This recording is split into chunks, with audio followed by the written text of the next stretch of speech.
Sie war 27 Jahre alt, als Nancy Geiger Muskelschmerzen bekam. Es begann harmlos, aber es wurde schlimmer. Zu Beginn hatte ich so ganz diffuse Symptome. Das fing halt an mit Muskelschmerzen, besonders als ich morgens immer aufgestanden bin, dass ich Probleme hatte, in Gang zu kommen oder beim Treppensteigen. Und dann kamen nach und nach über die Monate immer mehr Symptome dazu. Magen-Darm-Beschwerden, Kribbeln im ganzen Körper, an ganz unterschiedlichen Körperstellen, Schlafprobleme, Schlaflosigkeit. Ihre Schmerzen waren vor allem in den Gelenken und den tiefen Muskelschichten des ganzen Körpers. Die einfachsten Dinge fielen ihr damals schwer. Ich war total eingeschränkt. Ich weiß noch, als meine Tochter geboren war, da war das dann schon ziemlich stark, die Schmerzen. Und ich bin nachts wollte ich aufstehen und ihr ein Milchfläschchen machen. Und wir haben in der Wohnung 2 Stufen und ich kam diese Stufen nicht runter. Also ich war überfordert damit, einfach 2 Stufen in die Küche zu gehen und den Wasserkocher anzustellen und ihr eine Milch zu machen. Es ging nicht. Eine Ärzte-Odyssee begann und erst nach Jahren bekam Nancy Geiger die Diagnose Fibromyalgie. Das ist eine Erkrankung, bei der die Schmerzverarbeitung im Gehirn gestört ist. Die Lösung letztendlich für die Rheumatologin war, dass ich bei Bedarf Schmerzmittel nehmen sollte und es gut wäre, wenn ich irgendwas Entspannendes mache, wie Yoga oder Qigong. Und das wären die einzigen Therapiemöglichkeiten. Und ich habe mir dann gedacht, ja, wo soll das hinführen? Wenn ich jetzt mit 32 an diesem Punkt bin, wo soll das hinführen? Wo soll ich sein, wenn ich 40 bin, 50 oder 60? Einfach nur Tabletten nehmen und entspannen, das reichte Nancy Geiger als Therapie nicht. Sie suchte nach Alternativen und entdeckte ein Forschungsprojekt der psychotherapeutischen Schmerzambulanz an der Uniklinik Marburg. Hallo, Frau Geiger. Schön, dass Sie da sind. Ja. Bitte schön, nehmen Sie Platz. Die Medizinpsychologin Kathi Thieme versucht, die Wahrnehmung der Schmerzen mit Stromimpulsen zu verändern. Diese wirken auf die Barorezeptoren der Patientin. Das sind körpereigene Sinneszellen auf der Halsschlagader.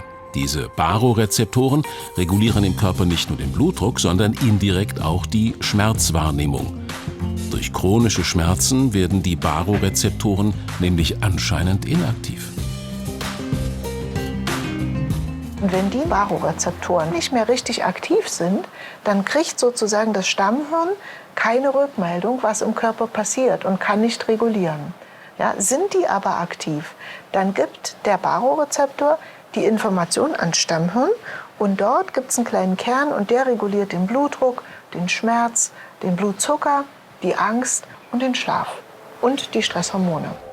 Und deshalb hat sie ein Gerät entwickelt, mit dem man die Barorezeptoren wieder aktivieren kann. Abhängig vom Herzschlag werden Impulse gesetzt. Man bekommt, ich nenne es mal so, wie so kleine Stromschläge, Stromstöße und die sind unterschiedlich stark und manche, die tun gar nicht weh und die stärkeren, die merkt man natürlich schon, da zuckt man kurz zusammen, aber es ist auszuhalten, nicht schlimm. Die Reizschwelle wird mit jeder Behandlung individuell erhöht. Kathi Thieme kann die Wirkung der Therapie auf dem Bildschirm beobachten. Sie sehen hier den Verlauf des Blutdrucks, den Verlauf des Pulses und die weißen Punkte sind die Barorezeptoren. Und jeder weiße Punkt zeigt, dass ein Barorezeptor anspringt und das wiederum bedeutet, dass in dem Moment der Schmerz gehemmt wird. Schon die erste Behandlung zeigt Wirkung. Nach dem ersten Mal, als wir die Therapie hier gemacht haben, bin ich nach Hause gekommen und ich konnte das erste Mal durchschlafen seit Monaten, wo ich nicht durchschlafen konnte. Und ich bin morgens aufgewacht und dachte, ich bin ein neuer Mensch. 10-mal bekommt Peggy Geiger diese Stimulationsbehandlungen. Hinzu kommen psychotherapeutische Sitzungen. Dadurch wird ihre Schmerzempfindlichkeit so weit reguliert, dass sie schmerzfrei ist. Die Therapie hat alles für mich verändert, mein ganzes Leben. Ich war vorher, wenn ich das heute betrachte, ich war so eingeschränkt, ich konnte nichts machen. Ja? Und jetzt auch gerade mit den Kindern, das ist für mich eine Lebensveränderung und das Beste, was mir je passieren konnte.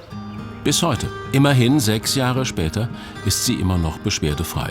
Und bei über 80% der anderen Studienteilnehmer wirkte die Therapie übrigens auch länger als 1 Jahr.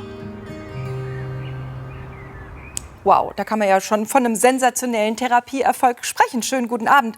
Holger Westermann, Geschäftsführer der Deutschen Fibromyalgie-Vereinigung und Autor des Buchs Trotz Dauerschmerz ein gutes Leben führen. Herzlich willkommen.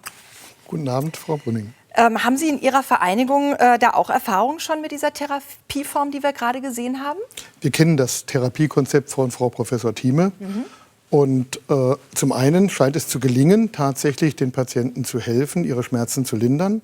Und zum anderen öffnet es natürlich auch ein klein wenig unser Verständnis für das Wesen dieser Erkrankung. Stimmt. Und das ist natürlich eine großartige Perspektive für Menschen mit Fibromyalgie. Wir haben in unserer Online-Selbsthilfegruppe Männer mit Fibromyalgie auch einen Patienten, der jetzt just begonnen hat mit dieser Therapie und da auch von sehr ermutigenden Ergebnissen berichtet. Okay, man muss vielleicht noch dazu sagen, das Ganze ist noch sozusagen in Studien, auf Studienlevel, das ist noch keine zugelassene Therapie. Und es gilt nur für einen bestimmten Patientenkreis. Für welchen? Es sind nur Patienten eingeschlossen, die auf Stress mit einer Blutdruckerhöhung reagieren. Die Patientengruppe, die mit einer Blutdruckabsenkung reagieren, können leider nicht von dieser Therapieform profitieren. Okay. Warum ist es so schwierig, Fibromyalgie überhaupt zu diagnostizieren? Es gibt keine definierten Parameter, an denen man das festmachen kann, keine physiologischen Parameter. Man kann es nicht messen sozusagen. Genau, man kann es nicht messen. Es gibt keine Entzündungsstoffe im Blut, es gibt keine Veränderungen am Körper, an denen man das festmachen könnte. Und deswegen ist es so ausgesprochen schwierig. Also das heißt, man muss von Facharzt zu Facharzt und erstmal bestimmte Erkrankungen ausschließen, bis man quasi zu so einer Art Ausschlussdiagnose kommt. Genau. Welche Symptome sind typisch? Was fällt da alles drunter? Prominent natürlich der Dauerschmerz. Dass an wechselnden Regionen auch am Körper Schmerzen wahrgenommen werden, auch in unterschiedlicher Intensität. Dann kommt dazu eine Schlafprobleme, aber vor allen Dingen Müdigkeit am Tag, Konzentrationsprobleme, auch starke Motivationsschwankungen. Die Amerikaner haben da so einen schönen Begriff Fibrofog, also Fibromyalgie-Nebel etabliert, um das zu beschreiben.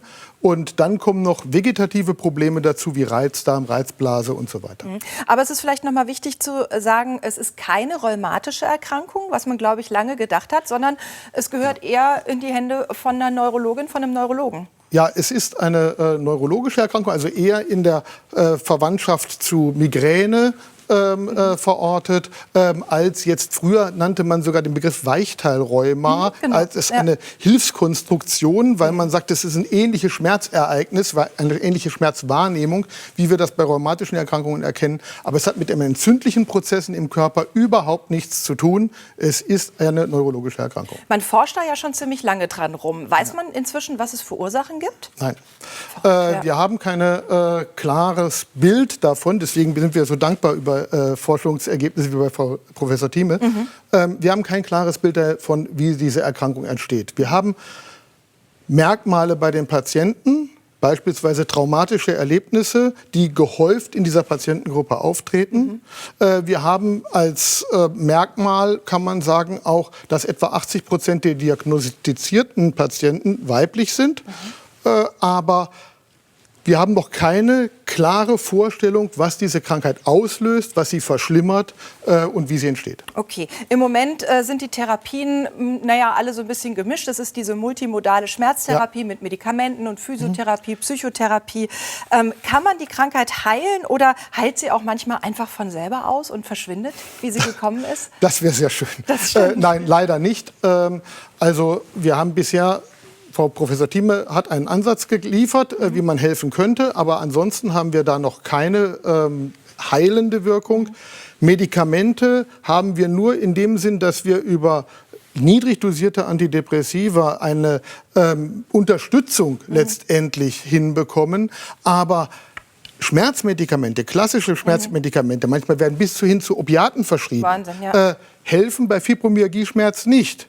Man kann aber auch noch andere Erkrankungen haben, bei denen es dann natürlich helfen kann. Okay. Ihre Zeitung, sage ich noch dazu, die Sie rausgeben, heißt Optimist. Also insofern, das brauchen, glaube ich, diese Patienten, Ihre Patienten. Genau, da schauen wir mit Optimismus. Dankeschön, dass Sie heute da waren. Vielen Dank. Fibromyalgie ist wohl sowas wie eine Lebensaufgabe. Zur Diagnose müssen andere Krankheiten ausgeschlossen werden. Der Neurologe oder die Hausärztin sind die richtigen Ansprechpartner. Und in erster Linie hilft eine multimodale Schmerztherapie, die individuell zugeschnitten sein muss.